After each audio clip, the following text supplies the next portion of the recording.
Welcome to Manchester, home of the Magic weekend, and the Magic returns this week. I'm George Riley. This is Touchline.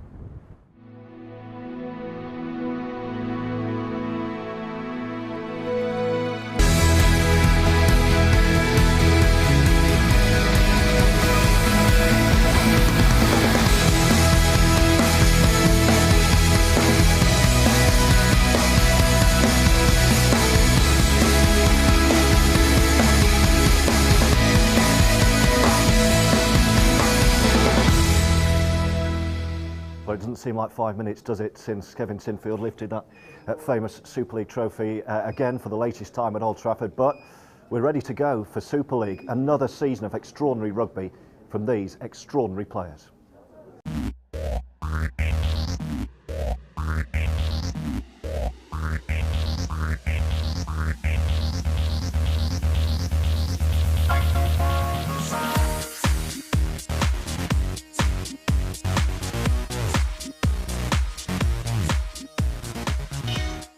There's a real buzz now around all the players. I think we're a week off the start of the season, and I think everyone's waiting to play. Everyone's had a few tastes in friendlies, but it's not quite the same. So everyone's raring to go. Not Wigan, we certainly are.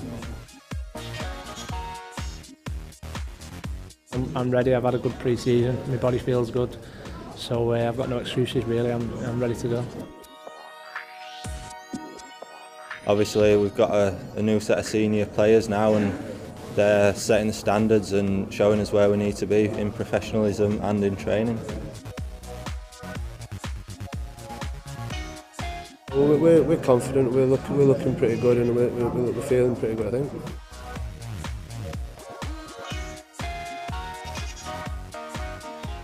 Yeah, everything's going well. We're signed well. It's probably the best since I've been here. Brought some experience and some good attacking players, and as well as defenders as well.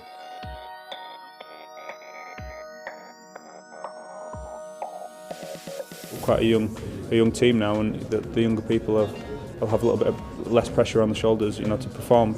But I think within the camp, everyone knows what their role is, and everybody wants to perform. And I think if we go out there, we'll shock a few people, especially if we're getting underestimated. Yeah, I think it's a great idea. As I said, to get it out there to the wider audience. Hopefully, it brings in new fans, and I think they can do more of it just to advertise rugby league on a whole, because it's one of the most watched sports in England on Sky Sports, and the more they get it out there and bring in a wider audience, the better it's going to be for everyone. My little lad, he loves it anyway, because he tells everyone I can throw balls for a while. So a real buzz about the return of Super League, but plenty to ponder as well ahead of 2013 that proves to be an absolutely crucial year for the sport of rugby league. Let's speak to a couple of the game's leading journalists, Chris Irvin and Neil Barraclough, join me. Hi guys, what's your feeling first of all, Chris, ahead of what looks like being a landmark year for the sport? It is. It's a long season, 10 months, culminates in the World Cup. Steve McNamara has made it clear that he's looking for form players. Play yourself in form, get yourself into that England squad for the World Cup, and it's an exciting year, everything to play for, and who, in terms of winning the thing, who knows again, is it going to be Leeds from fifth for a third time? Who knows? What do you expect to see on the pitch? We didn't expect Leeds to do it again, perhaps some people did. In terms of looking at the right end of Super League, any surprises do you think this year? I think everyone's talking about Hull potentially breaking through, aren't they? But I still think Warrington will be the team to beat in terms of the regular league season. Leeds' playoff quality is obviously unmatched now. They're unrivalled in that kind of atmosphere, in that situation. But I have a sneaky feeling for Warrington this year that they will go one step better than last year. Does it make it more special that this is a World Cup year and that it's a home World Cup year? It is. There's no doubt about that. There's that carrot at the end of the season for everybody. That World Cup place, that place possibly in a World Cup final at Old Trafford. England have not been in a World Cup final since 1995. There's so much incentive there for that, and we've got a lot of young players. I mean, Neil's talked about Warrington, but I like the look of St Helens. Some young kids there, and a Nathan Brown new coach, and a lot of people I think in that squad who have got that incentive as well to push over England places. exciting stuff. I don't know how much you've seen of any of the clubs in pre-season, but are there perhaps a couple of players you could pick out that you expect really to shine, Neil, this year? I think everyone's just so excited about Gareth Ellis coming back, aren't they? He's the main signing in Super League this year. He's the one that's grabbed all the attention, and I think he's the one that will really catch the eye. I like the look of Joel Moon at Leeds. They've finally found this replacement for Keith Senior. They can move Ablett back into the pack, but I think the other teams like Warrington, they haven't brought anyone in. I think there will be 5 or 6, maybe even 7 teams this year that are realistic shouts for the grand final. I think that there's more teams being added into that top end that can compete when it comes to the end of the season. What about the strugglers this year? Any surprises, do you think, in terms of teams that may not have a successful season as they did last year? I don't know, maybe I'm being mad here, George, but I think I've got a sneaky feeling that London are going to get into the 8. I think with Tony Ray, he got them going last year. There's some good kids down there, Kieran Dixon, people like that. I think London might just this year crack that top 8 under Tony again. As for the strugglers, I'm worried about Salford. There's just signed so few. Widnes might just, second season syndrome. I don't know. I think they'll be better for that first year run out. I think it might be a bit of a struggle for Hulkingston Rovers as well, and Castleford. Wakefield did fantastically at the end of last season, and pressure on them to see if they can get into that elite top 8 again. And as a final thought, both Chris and Neil, in terms of it being a World Cup year, a year in which we hope the world will be watching the sport we love, how crucial is it that Rugby League has its house in order and that we don't repeat some of the problems we saw off the pitch in 2012, that isn't repeated in 2013 when we're trying to attract more people into the sport and to watch the sport that we all love? In some respects it feels a bit like a make or break year on that front. There will be so much attention on Rugby League this year, and there is such a massive opportunity if England go well in the World Cup, and if the season progresses without the kind of difficulties that we saw last year with Bradford and with Salford during the off-season. It's so important that clubs start operating within their means, and we don't see a repeat of those problems, and then follow that up with a successful England campaign in the World Cup, and I think the sport could have some momentum behind it. Chris? I think there's onus on clubs and everybody in the sport to promote a good news message. This has to be a year of positivity, not negativity, not backbiting, a year of positivity to take forward to that World Cup. Because I agree with Neil, there's a bit of make or break. There's enough cracks and fissures in Rugby League for them to open further. I don't want to see that, but there's a great opportunity this year. It's up to the game to seize it. Well, let's hope you're right. Thank you, guys. Well, let's remind ourselves then of some of the best moments and the best scores of last season. What a year 2012 was. Here's top 5.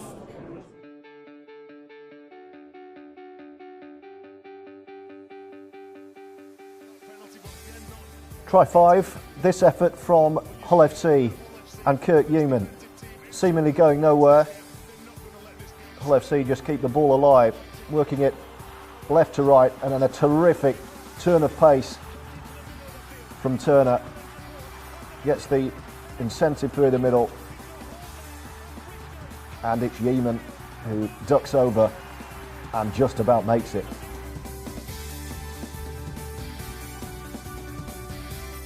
Fourth best, how about this from the Magic weekend? Sam Tompkins doing what he does best. Amazing little show and go, and how about that for an electric pace and the finish in the corner.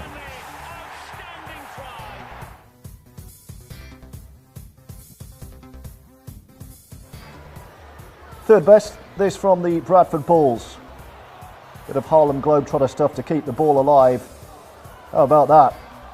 The finish was the easy bit.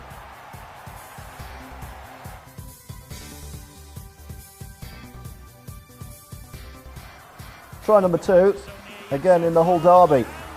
Scored by Hodgson right at the death to steal a win.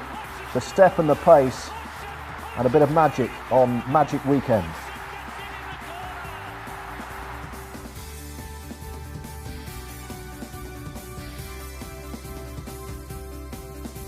Top try though, and the most dramatic moment of the Super League season. St Helens 4 up on the Catalan Dragons as the hooter sounds. The kick is dealt with, Damien Blanche going nowhere. Then a missed kick, and the Dragons go again. From right to left with St Helens stretched.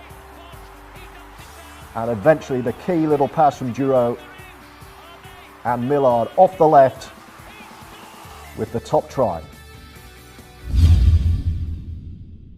Well, this man had a phenomenal 2012, leading Leeds Rhinos to Super League glory once again, and on an individual note, capped by winning the Golden Boot, recognised as the best player in World Rugby League.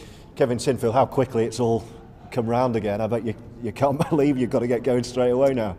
No, I'm ready to go actually. It's can't come around quick enough each time, and the training's great and it's nice having a few weekends off, but after that you get bored, and it's great to know now we're sort of a few days away from the start, and the lads have trained really hard, and looking forward to our first home game of the year.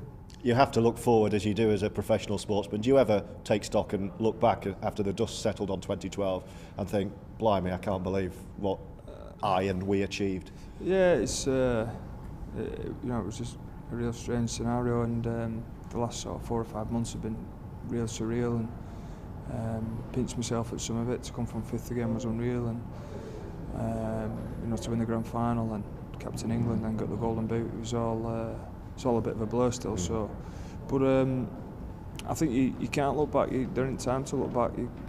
Because before you know it, there's a 18-stone bloke trying to trample on you, and you've got to get ready for that. So. And that's just Barry McDermott in training. Yeah, well, he's not on his own.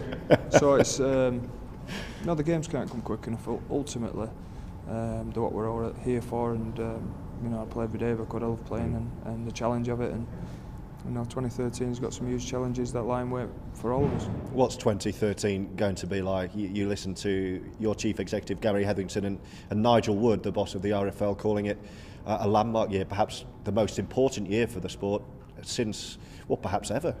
Yeah, and I'd have to agree. I think we certainly internationally, if we start with that, I know it's October, November time, but if we start with that, if we can get that right at the end of the year, and then 40 years of hurt and bring that World Cup trophy home, the shot in the arm it'd give the whole game would be huge. Internationally and crowd-wise is something we look at and know we need to be stronger. When we compare to other sports, other national sports, your rugby unions, your footballs, they fill stadiums out, and we are still struggling to do that. So I think because of what's going on at the end of the year, we'll see not only a better Super League than last year, but I think it'll be head and shoulders above anything we've seen before. I think everybody's competing not only for the Super League trophy and the Challenge Cup, that's up for grabs, but also World Cup spots. And I think it's a huge carrot for every player, every English eligible player, and really looking forward to the year. The challenges can't come fast enough for us. Do you talk about the World Cup between yourselves as players, or are you purely focused on doing your day-to-day job, or do you sit back and think, wow, this could be something quite special, a home World Cup? They don't come around much. No, they don't. I think you need to be aware of it.